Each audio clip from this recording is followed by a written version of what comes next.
There's a fatal shooting in Knott County, Kentucky. Here's an article, WKYT, and it happened on Friday, October 23rd. This article was written, published 7:30.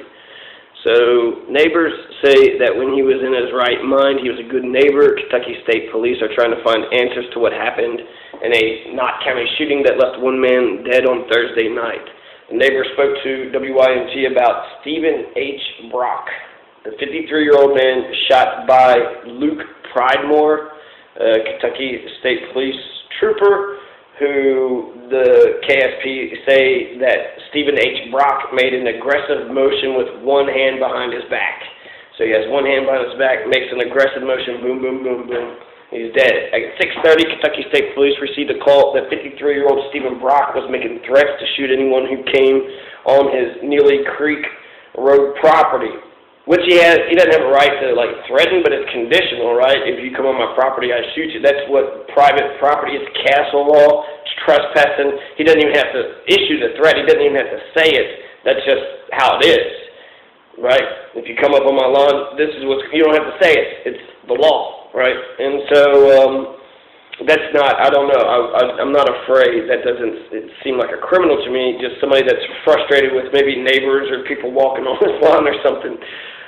We was outside and we heard the neighbor that lived close to Brock but wanted to remain anonymous, probably the person that had actually called and got him murdered. Of course, they didn't want to know. We put the kids in the house, then the law came. We heard shooting, and the next thing I know, there was police everywhere. Kentucky State Police say Trooper Luke Pridemore arrived on the scene. The neighbor told Trooper Pridemore Brock hid in a bush as he pulled up. When Pridemore called to the subject, Brock emerged from the bush. Jody Sims, a Kentucky State trooper, said Trooper Pridemore saw the individual's right hand up in the air, but he had his left hand behind his back. He refused orders from the trooper to show him his hands, get them in plain view. Police say Brock threatened Trooper Pridemore's life and then moved in an aggressive manner. So he's in a bush, he discloses himself, pretends he's got something behind his back, and then says, yeah, of course I'm going to hurt everybody, I'm going to hurt you too. That doesn't make any sense. It makes no sense. They're keeping out a lot of the key dialogue, and he was probably an asshole. Luke Pridemore, I'm the boss. He's a 2-year veteran. 2 years? That's not a veteran. You're a new hire, okay? You just started doing this job. You've only been there for 2 years. I'm sure, a veteran, fuck off, a fucking veteran. But Trooper Pridemore arrives up on the scene, says he refused orders. He removes them in an aggressive manner. It's too vague. So he's got his right hand up, his left hand is behind him, and then they say he moves in an aggressive manner and wound up getting shot. They haven't said whether or not there was a handgun. Police then say Trooper Brandon Thomas arrived to the scene as Trooper Pridemore fired his gun. So Brandon Thomas, it's just Pridemore and Stephen Brock. That's the only two people that was there. Then eventually Brandon Thomas arrived on the scene when gunshots had actually taken place. They attempted to provide medical assistance to Brock, but he died before the EMS arrived. Now officials are trying to reconstruct the shooting. Police say they're unsure if Brock actually had a gun. Ooh, we don't know if he had a gun or not. So he was actually within his jurisdiction. He was actually saying things which is legal. He's got castle doctrine. Nobody is allowed to go up onto his property, and he give adequate warning to everybody that he's willing to enforce the law, but apparently, only, I don't know. I mean, he didn't do he didn't hurt anybody, he didn't attack anybody, he didn't rape or rob anybody, he just said something. There's a freedom of speech element here too, but what is that? It's inbox, okay, hold on. It's still under investigation. That part of it said Trooper Sims, just kind of as the investigators continue with that information will be made available. He said neighbors reflected on the event, saying that when Brock was in his right mind, he was a good neighbor, but he would go off at times. Who doesn't get pissed off at things? 2 troopers involved have been placed on administrative leave. We only told Trooper Luke Pridemore is the only name we're given, but 2 troopers. So I guess maybe Brandon Thomas, but they're on administrative leave, which, means that they've just been reassigned. They're doing desk work. They're working in another jurisdiction. They could be working in a county near you. If you're not Knott County, the Trooper Pridemore could be working in any other county around there. Now, the 2-year veteran, Luke Pridemore, who, compared to the Floyd Ray Cook has actually murdered and taken 2 people's lives, whereas that Floyd Ray Cook man hasn't killed anybody. So Luke Pridemore should have charges drawn up. If the criminal justice system is fair, I don't see why they wouldn't put charges on him. He could just, show that he's innocent. So he goes through the criminal justice system, gets a jury trial. Jury trial says everything is A-okay. Now he has been, that's how he gets back into society. A jury of his peers ruled on the thing, and they said that it was okay. What he did was justified.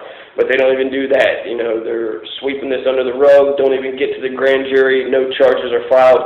No indictments are handed down. So this is the second time that he's actually murdered somebody. He killed Michael Asher on May 4th. And so May 4th, Mike Asher, and this is another interesting thing that happened. This is in Chaves in Perry County. So he's killing people in Knott County, killing people in Perry County. I think out of Hazard is where the Kentucky State Police station is. So in Chaves, Kentucky, Perry County, this is WKYT, an officer-involved shooting left 1 man dead Sunday night. About 8-9 state troopers pulled up. Said Edward Asner, who lives nearby and watched the scene unfold from his porch. They started talking, put their vest on, grabbed their guns and whatnot, walked between the houses there and started knocking. So you got 8 or 9 state troopers, Kentucky state troopers. That's, so if there's a murder investigation, sometimes you want the Kentucky State Police officers there instead of your local yokels, right? But they're gangsters. They're like, they're all for one, one for all. When they pull up, 8 or 9 of them together, something's going down, right? That's they call that wolf packing. That's the best way just to come up on somebody. 10 of them, boom, and get the guy, and then go home. Less, chance of violent altercation happening. So, they heard there was gunshots. They started just knocking on everybody's door to see who was shooting the gun. A constable was conducting a traffic stop when he heard shots.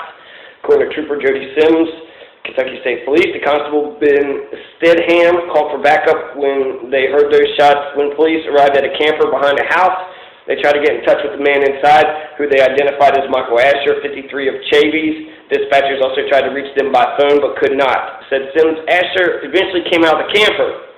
Officers observed that Mr. Michael Asher was bringing the firearm up in their direction, right? So Michael Asher eventually says, all right, I'm going to get myself up, goes out, and all of a sudden just tries to pull a Jean-Claude Van Damme or, Bruce Lee or something, a Hollywood move or something.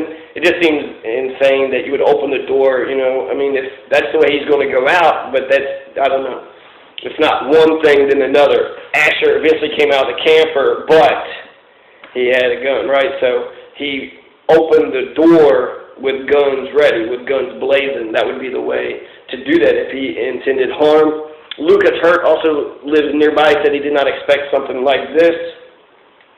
So clearly once, they thought that he had a gun, bringing the firearm in their direction, that's when they killed him, and the conflict was ended, right? Because, order was achieved.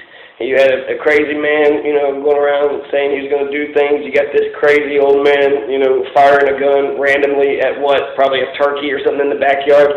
And instead of solving the situation amicably, peacefully, there's a dead body. But the conflict's solved, right? Order is achieved. Officers observed, so let's see, my pawpaw's lived here since 07. Nothing like this has ever happened, said Lucas Hurt. 2 of Asher's relatives told WYMT off camera that he was troubled, but emphasized that he was a good man. So that's Luke Pridemore. Luke Pridemore has killed 2 people, whereas the man on the run, Floyd Ray Cook, has killed nobody. So I think when you juxtapose, because one happens on Friday, Luke Pridemore murdered Stephen Brock on Friday, and then on Saturday you got this, Floyd Ray Cook who shot at Tennessee officers, Kentucky State troopers running around in Cumberland County, in the woods of Cumberland County right now. So he didn't murder anybody. That's my point. It's like Luke Pridemore had done, who's killed 2 people without being charged. Still has a gun, still has a job, still allowed to run around, probably chasing, maybe that's their point. If you hire a criminal murderer person, then you can get in the mind of a person who's willing to be or is a criminal murderer. Sort of like Catch Me If You Can, where they hired the hacker to be their own hacker or their own fraud checkers or whatever. That's what he had done, but then he works for the FBI to catch other, fraud people. I don't know. I'm not going to give them that credit. I just think that morality is eye for an eye. The golden rule: you do unto others as you had them do unto yourself. And so if murder is wrong, then it's wrong for everybody. Nobody's above the law. So that's sort of an update on the Luke Pridemore shooting in Knott County. So, and that was actually hard to find his name. I couldn't even find his name with the Michael Asher when it comes to the media actually reporting any of this stuff. It was hard to find. So essentially, this doesn't get documented. This doesn't go on record as anything that's happening. I don't know if he's on any list of any background check. He took 2 people's lives, but that's going to get, they're just going to wipe their hands and just go on and shrug their shoulders like, who gives a damn? 2 people are dead. Sounded like they was crazy. Fuck them. So they, some people are allowed to murder. Some people have a license to kill. And if the criminal justice system is fair and honest and impartial, it goes after the good people and protects, or goes after the bad people, protects the good people. They root out the truth, and they want to get to the bottom of things. They want to solve conflicts. Kentucky's criminal justice system is fair, impartial, objective. Then they should actually go through, file the charges, get a jury trial, get them to exonerate them, get them to say that he did what he was supposed to do. If you're a good person. If you're not a good person, don't videotape it, lie up to the world, and hope that nobody ever goes after you. It's interesting when you have Sam Wright versus Janet Stumbo. Sam Wright says that Janet Stumbo sides with the criminals 60% of the time. He's talking about the people who are accused by police officers. So Luke Pridemore has murdered 2 people, doesn't go to court. But if Luke Pridemore sees you without a seatbelt, he can go up to you and force you to give money or to go to court. So he is forcing your behavior. You didn't live to the rules. You didn't, you didn't live by the law. When he pulls you over, you better stop. If you keep going, and he might kill you. He might shoot you. Luke Pridemore's shot 2 people before. So if you can't see the difference between like a murderer, I keep asking people just, here's the 4 worst evils: stealing, violence, rape, murder. I even go, bigger to like fuck tyranny, superstition, ignorance,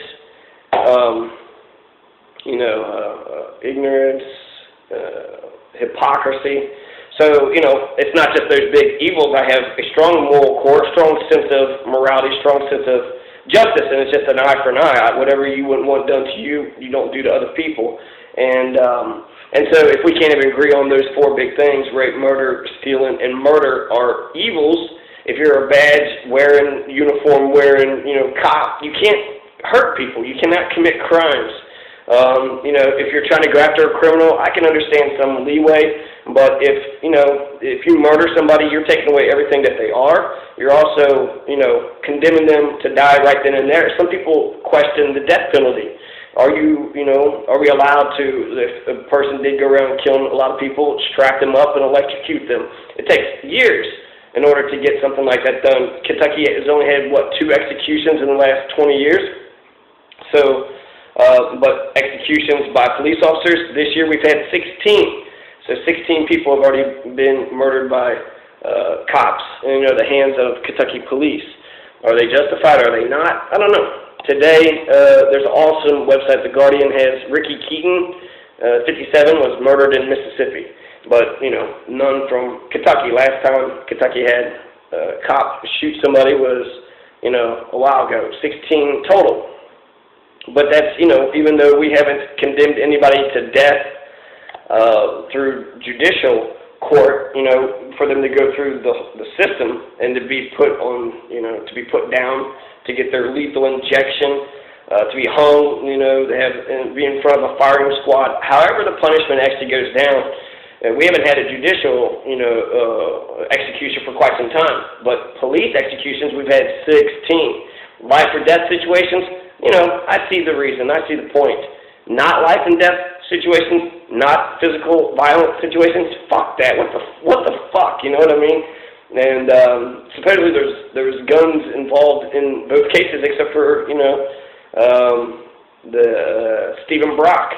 They didn't even say he had a gun. They'll say he had a gun later on, I'm sure. And if you're, you know, if you're a corrupt cop, you should at least drop a gun there, right? Which is, I don't know why Bush did. He could have planted some weapons of mass destruction and been like, see, told you. But that's, you know, that's life. Or death. It's death for somebody. You have a murderer who's got a badge and a uniform, who's running around the hills of Kentucky, allowed to run around with a gun still, with a uniform, with state power to do and harm and hurt anybody he wants to, including, you know, this guy who's running for his life because he doesn't want to go to prison. I don't know. I think whenever you think of, if anybody ever thinks about, you know, Floyd Ray Cook is on the run, oh my God, what's going to happen?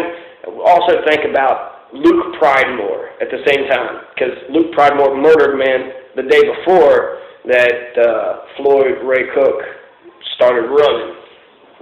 So, I guess I'll cut it right there. Peace.